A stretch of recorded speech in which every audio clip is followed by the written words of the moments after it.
नमस्कार मैत्रिणींनो. तर संध्याकाळची वेळ झालेली आहे आणि संध्याकाळच्या वेळेची सुरुवात झालेली आहे मस्त अशा गरम गरम कडक चहाने आणि व्हिडिओची सुद्धा. तर आज मी जे संध्याकाळचं रुटीन आहे ना माझं ते शेअर करणार आहे तुमच्यासोबत. संध्याकाळी 5 ते 9 वाजेपर्यंत मी काय काय करते हे सगळं तुमच्यासोबत मी शेअर करणार आहे किंवा तुम्हाला मी सांगणार आहे. तर अशा बऱ्याचशा काही गोष्टी आहेत त्या मी करते जेणेकरून आहे ना अगदी घर फ्रेश स्वच्छ राहतं, म्हणजे घरातून दुर्गंधी येत नाही किंवा घर अगदी आल्यावरती प्रसन्न आणि फ्रेश वाटतं. तर चला व्हिडिओ कंटिन्यू करा शेवटपर्यंत नक्की. आता वाजलेले होते 5 वाजलेले होते आणि मिस्टर 4:30 वाजता आलेले होते आणि दिवसभरामध्ये मी बरेचसे माझी कामं केली. सकाळचं रुटीन मला शेअर करायचं होतं परंतु टाईम नाही भेटला. घरातली कामं झाली, त्यानंतर ओवीला शाळेत सोडून आली आणि 2 ब्लाऊजं काढली. तर 2 ब्लाऊज शिवून झाले पूर्ण. 4:30 वाजताच झाले होते आणि मग म्हटलं मस्त गरम गरम चहा घ्यावा आणि त्यानंतर संध्याकाळची माझी कामं चालू होतील. आणि सगळी कामं जी आहे ना ती वेळच्या वेळेस केली ना तर म्हणजे सगळं घरही व्यवस्थित राहतं. आपल्या बाकीच्या बिझनेस असो किंवा नोकरी जॉब असो काहीही असो, त्यातून जर थोडासा वेळ जर घराला दिला ना घर अगदी स्वच्छ राहतं. तर हे 2 ब्लाऊज आहेत ते जे मी स्टिच केले दिवसभरामध्ये आणि त्याचे कुटिंगचं बरंचसं जे आहे ना तो पसारा खाली झालेला आहे. तर तो अगोदर चहा घेतल्यानंतर तो मी आवरेल, कारण बसून बसून खूप कंटाळा आला होता आणि मस्त गरम गरम चहा घ्यावा आणि त्यानंतर मग कामाला सुरुवात करावी असं वाटलं. मग चहा घेतल्यानंतर त्यानंतर बाकीची कामं आवरेल. तर मी म्हणत होते की घरातली कामं जर वेळच्या वेळी जर आपण पूर्ण केली ना तर घर व्यवस्थित आपलं अगदी व्यवस्थित राहतं. म्हणजे कोणी पाहुणे जरी आलं ना किंवा आपल्याला स्वतःलासुद्धा घर अगदी स्वतः फ्रेश वाटतं. मी कशी करते, मी ब्लाऊज शिवते, म्हणजे घरामध्ये उरलेल्या वेळामध्ये मी घराला देखील बघते आणि घर माझी पहिली प्रायोरिटी आहे. मी अगोदर घर बघते, नंतर बाकीची सगळी जी कामं आहेत ना ती करते. तर या ठिकाणी ओवीला दूध नव्हतं पाहिजे म्हणून मग मी तिला सफरचंद खायला दिलं आणि मी देखील या ठिकाणी चहा घेते. तर चहा टी व्ही बघत बघत दोघीजणी मस्त या ठिकाणी मी चहा घेणार होते आणि ओवी मस्त या ठिकाणी ॲपल खात होती. आणि ओवीला देखील मी मोबाईलवरती गोष्टी लावून दिलेल्या होत्या. गोष्टी बघत होती ती. मी तिला असंच नेहमी मोबाईल जर बघत असली ना ती कधी, तर त्यामध्ये तिला मी कधी गाणी लावून देते, कधी गोष्टी लावून देते. त्यामुळे काय होतं ते ऐकून तिचं पठांतर होतं ते. आणि मुलांवरती म्हणतो ना आपण मोबाईलमुळे वाईट संस्कार घडतात किंवा मुलांना वाईट वळणं लागतात. तर मग मी आणि तिच्याकडे नेहमी मोबाईल जर असला ना तर माझं तिच्याकडे लक्ष असतंच की ती मोबाईलमध्ये काय बघते आणि मी तिला नेहमी हेच लावून देते जेणेकरून त्यातून ती काहीतरी शिकेल. तर चला आम्ही दोघेजणी या ठिकाणी चहा घेतो आणि चहा झाल्यानंतर मी घर जे आहे ना व्यवस्थित झाडझूड करून घेणार आहे. आणि त्यानंतर एका ताईंनी मला कमेंट केली होती की ताई झाडूने ना सोफा वगैरे क्लीन करत जाऊ नका. त्याने काय होतं की झाडू जेव्हा आपण सोफ्यावर मारतो ना, फरशीवर पण मारतो आणि सोफ्यावर पण मारतो आणि ती फरशीची काणी ना ती सोफ्याला लागते. तर हो, अगदी बरोबर आहे त्यांचं. नंतर मला पटलं की झाडूने सोफा क्लीन करायला नको आहे, कारण मी एवढा विचार नव्हता केला. परंतु जेव्हा त्यांनी कमेंट टाकली ना तेव्हा मला असं वाटलं की नाही, खरंच आपण जेव्हा हा झाडू फरशीवरती आपण झाडू मारतो आणि तोच जर आपण सोफ्यावर मारला तर सोफा खरंच खराब होईल. तर खूप खूप धन्यवाद ताई, तुम्ही मला छान अशी कमेंट केली होती. तर इथून पुढे मी वेगळ्या सेपरेट झाडू करेल किंवा वेगळं काहीतरी कपडा वगैरे वापरेल जेणेकरून सोफा देखील माझा व्यवस्थित स्वच्छ क्लीन होईल. आणि हा जो व्हिडिओ आहे ना तो खूप आधीचा आहे, म्हणजे 8 दिवसांपूर्वीचा हा व्हिडिओ आहे. तर मी 8-10 दिवस माहेरी गेलेली होती आणि तो व्हिडिओ अपलोड करायचा राहून गेला होता, कारण लाईट गेल्यामुळे ना मला व्हिडिओ अपलोड करता नाही आला. म्हणजे व्हॉईस देखील एडिटिंग झालेली होती, परंतु व्हिडिओला व्हॉईस द्यायचा बाकी होता, आवाज द्यायचा बाकी होता आणि अपलोड देखील होणार नव्हता कारण लाईट गेलेली होती. मग म्हटलं चला आपण गावाहून जेव्हा घरी जाऊ ना तेव्हाच करू, कारण माझ्या आईच्या घरी तिकडे माहेरी तिकडे एवढं नेटवर्क किंवा खूप प्रॉब्लेम आहे. तिकडे व्हिडिओ अपलोड पण होत नाही, तिकडे खूप प्रॉब्लेम आहे नेटचा. त्यामुळे मग मी तिकडे काही केलं नाही. तिकडचं देखील व्हिडिओ शूट केलेला आहे. तिथलं जे रुटीन आहे माझ्या बाहेरचं रुटीन ते देखील शूटिंग केलेलं आहे, परंतु ते यानंतरच्या व्हिडिओमध्ये येईल. तर चला माहेरून आली आणि म्हटलं चला आता व्हिडिओ जो आहे ना तो आपण अपलोड करूयात. तर ह्या ठिकाणी मी व्हिडिओ एडिट केला आणि संध्याकाळ झाली होती. घरं वगैरे झाडून घेतली, त्यानंतर दिवा लावला आणि लगेच स्वयंपाकाला लागली. आता इथे वाजलेले होते 7 वाजलेले होते आणि आम्ही मस्त चटणी, खोबऱ्याची चटणी आणि त्यानंतर डोसे करणार होते. तर याच्यामध्ये मी चटणीमध्ये ना आलं, लसूण, हिरवी मिरची, खोबरं त्यानंतर मग कढीपत्ता, डाळ्या, शेंगदाणे आणि चिंच, साखर आणि मीठ हे सगळ्या गोष्टी वापरल्या होत्या आणि छान मस्त दळून घेतलं हे. तर मी चटणीमध्ये नेहमी दही किंवा ताक वगैरे वापरते, परंतु माझ्याकडे नव्हतं म्हणून मग मी त्यामध्ये चिंच टाकली थोडंसं आंबटपणासाठी आणि ही चटणी थोडीशी नॉर्मल आंबटच असते. तरी तडका देऊन घेणार आहे याला. फक्त जिरा, मोहरी आणि कढीपत्त्याचा तडका मी याला देणार आहे आणि मस्त डोस्याने चटणी करणार आहे. आणि जर मगाशी मी तुम्हाला सांगत होते की बोलता बोलता राहूनच गेलं की कामं जी आहे आपली ती वेळच्या वेळी जर केली ना आपण, तर घर नेहमी स्वच्छच राहतं. तुम्ही जॉब देखील करत असले ना, तर तुम्ही व्यवस्थित तुमचं एक नियोजन करा की आपल्याला बाहेर किती वेळ जावं लागतं किंवा घरी आपण कसं करू शकतो. आता मी देखील जॉब नाही करत, परंतु मी घरी देखील काम करते, घर बसल्या काम करते. ब्लाऊज स्टिचिंगचं मी काम करते. मी देखील ब्लाऊज स्टिच करते, वेगळे ड्रेस जे आहे ते डिझाईन करते, वन पीस बनवते. म्हणजे मी काय करते, मला व्हिडिओ बनवायला आवडतं, मला त्यानंतर स्टिचिंगचं काम करायला आवडतं. तर मी काय करते, घर जे आहे ना ते बघून माझ्या जे हौसमौस आहे ना ते मी करते.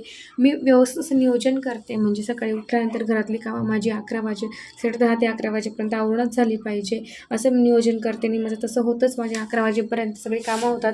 त्यानंतर उरलेल्या वेळामध्ये मी माझ्या व्हिडिओच्या कामांना वेळ देते. त्यानंतर मग मी स्टिचिंगच्या कामांना वेळ देते. त्यामुळे माझी हौसमौस देखील होते आणि घर देखील अगदी माझं छान स्वच्छ क्लीन राहतं. घरातली म्हणजे सगळी जी कामं आहेत ती 11 वाजेपर्यंत घरातली सगळी कामं जी आहे टोटली ते आवरतात.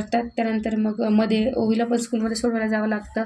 मग 11 ते 2 मध्ये मला टाईम असतो. त्यावेळेस मग मी काहीतरी व्हिडिओचं काम करते, नाहीतर मग ब्लाऊजचे कामं करते. मग ओवीला आणल्यानंतर मग पुन्हा थोडा वेळ ब्लाऊजचं काम करते किंवा मग असं टाईम मी मॅनेज करून सगळ्या गोष्टी करते.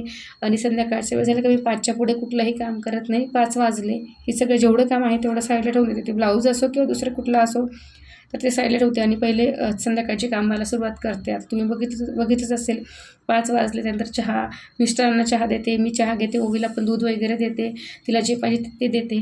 त्यानंतर घर वगैरे स्वच्छ करून देवाला दिवा अगरबत्ती लावायची आणि त्यानंतर संध्याकाळचा स्वयंपाक आणि स्वयंपाक झालं की पुन्हा जेवणानंतरची कामं आणि ती मी करते म्हणजे करतेच. कारण कसं आहे की जर भांडे जर तसेच ठेवले किंवा किचन ओटा जर ठेवला, जर कंटाळा केला ना, तर दुसऱ्या दिवशी मला तरी अगदी म्हणजे घाणेरडं वाटतं ते सकाळी, म्हणजे फ्रेश वाटत नाही, असं म्हणजे आळस आल्यासारखं वाटतं. तर आमची जेवणं झाली होती नेहमीप्रमाणे. जसं मी सांगते तुम्हाला रुटीन सांगते, हे माझं रुटीन जे आहे ना ते रोजचंच आहे. जेवण झाल्यानंतर लगेच भांडे घासायला मी सुरुवात करते. जर जेवण झाल्यानंतर आणि खूप कंटाळा येतो जेवण झाल्यानंतर भांडे घासायचे, तर आपण काय करतो, कंटाळा आला जाऊ तर सकाळी घासू किंवा थोड्या वेळाने घासू, असं करत आहे ना मग ते राहून जातं. त्यामुळे मी काय करते, जेवण झालं की झालं, कंटाळा नाही करत, लगेच उठते आणि भांडे घासायला सुरुवात करते.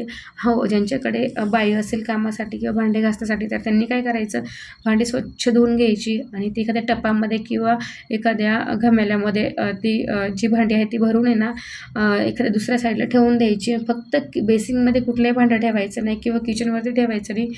आपण जेव्हा सकाळी उठतो ना, जेव्हा किचन आपला स्वच्छ क्लीन असतो, बेसिंगमध्ये कुठलेही भांडे नसतात, किचन बेसिंग आहे व्यवस्थित स्वच्छ क्लीन असतं किंवा कुठलाही पसारा नसतो ना, आपल्याला ना सकाळी उठल्या अगदी फ्रेश वाटतं आणि आपली जी कामं आहेत ना, सकाळचं जे कामं आहेत, कपडे धुणं, फरशी जे आहे ते, तर ते अगदी करायला आपल्याला प्रसन्न वाटतं, कंटाळा येत नाही. परंतु तीच कामं जर आपण सकाळी जर करायला घेतली ना, तर काय होतं, सगळ्याच कामाला लेट होऊन जातो. रात्रीची पण कामं करायची, परत सकाळची पण कामं करायची, सकाळी उठल्या भांडे घासायची, किचन आवरायचं, त्यानंतर बाकीची घरातली कामं आवरायला सुरुवात करायची. त्यामुळे ना खूप कंटाळा येतो. तर रात्री वेळच्या वेळी जी ती कामं जर केली ना, तर मी तरी तशीच करते. प्रत्येक जे कामं आहे ना, ज्याला जेवढा वेळ दिला तेवढा झालीच पाहिजे. म्हणजे संध्याकाळची कामं संध्याकाळीच झाली पाहिजे, सकाळची कामं सकाळीच झाली पाहिजे, दुपारची कामं दुपारी झाली पाहिजे. तर दुपारचा देखील मी एखादा रुटीन तुमच्यासोबत मी शेअर करेलच. दुपारच्या वेळेस देखील माझे बरेचसे जी कामं आहेत ना ती मी करून घेते. तर चला, या ठिकाणी भांडे देखील माझ्या या ठिकाणी मी अगोदरची भांडे लावून देते आणि त्यानंतर ही भांडी जी आहे ती घासून घेते. आणि एक सांगते तुम्हाला, एक टिप सांगते मी तुम्हाला या ठिकाणी. तर मी एक ब्रश केलेला आहे आणि त्या ब्रशने ना मी जे कानेकोपरे आहे किंवा ज्यातमध्ये घासणे जाऊ शकत नाही ना, अशा ठिकाणी वापरते. आता आपले एअरटाईटचे कंटेनर असतात किंवा मग आपण मुलांना डबे देतो, मिस्टरांना डबे देतो, तर ते बरेच वेळेस एअरटाईट असतात. तिला रबर असतं. तर आपण घाई भांडे घासतो, ते झाकण वगैरे घासतो, रबर काढत नाही. परंतु तुम्ही ते रबर काढून बघा, आतमध्ये पूर्ण तेल वगैरे असतं, भाजीचं तेल असतं किंवा भाजी असते. आपण कितीही वरतून घासा, ते कितीही क्लीन करायचा प्रयत्न करा, तुम्ही करून बघितलेलं आहे. व्यवस्थित स्वच्छ जरी घासलेलं ना किती पण, ते जर रबर काढलं ना, रबराखाली पूर्ण घाण असते, तेल असतं. तर मग मी काय करते, त्याला एक ब्रश केलेला आहे. ब्रशच्या साहाय्याने व्यवस्थित त्यामध्ये लिक्विड टाकते आणि ब्रशने अगदी तुम्हाला सांगते मी, जवळजवळ 10 ते 12 सेकंदामध्ये हे घासून होतं व्यवस्थित स्वच्छ भांडं. मी फक्त 10 ते 12 सेकंद म्हणते तुम्हाला. फक्त एक हात जो ब्रश जरी फिरवला ना त्याच्याबद्दल, तर अगदी स्वच्छ हे भांडं किंवा झाकण निघतं. आणि त्यानंतर बेसिंगचे देखील आपण बेसिंग घासतो घासणीने, परंतु घासणी प्रत्येक ठिकाणी कानाकोपऱ्यात जात नाही. तर अशा वेळेस या ब्रशचा खूप वापर होतो. तर मी हा एक ब्रश म्हणजे मी फक्त संध्याकाळी जेव्हा भांडे घासते ना, तेव्हा हा ब्रशचा वापर करते. ब्रश सकाळी नाही करत, कारण कंटिन्यू पण ते घासायचं नाही, कारण तिथलं सिमेंट निघून आहे ना, आपलं बेसिंगची आहे ना, ती गळण्याची भीती असते. त्यामुळे आम्ही काय करते, संध्याकाळच्या वेळेस आहे ना, भांडे घासले की लगेच तिथून एक ब्रश फिरवून घेते कानाकोपऱ्यांमधनं, म्हणजे तिथे चिकट थर पण येत नाही आणि तिथे शेवाळ वगैरे पण येत नाही आणि तिथून दुर्गंधी पण येत नाही. अगदी व्यवस्थित स्वच्छ क्लीन कानेकोपरे आपल्या बेसिंगचे निघतात.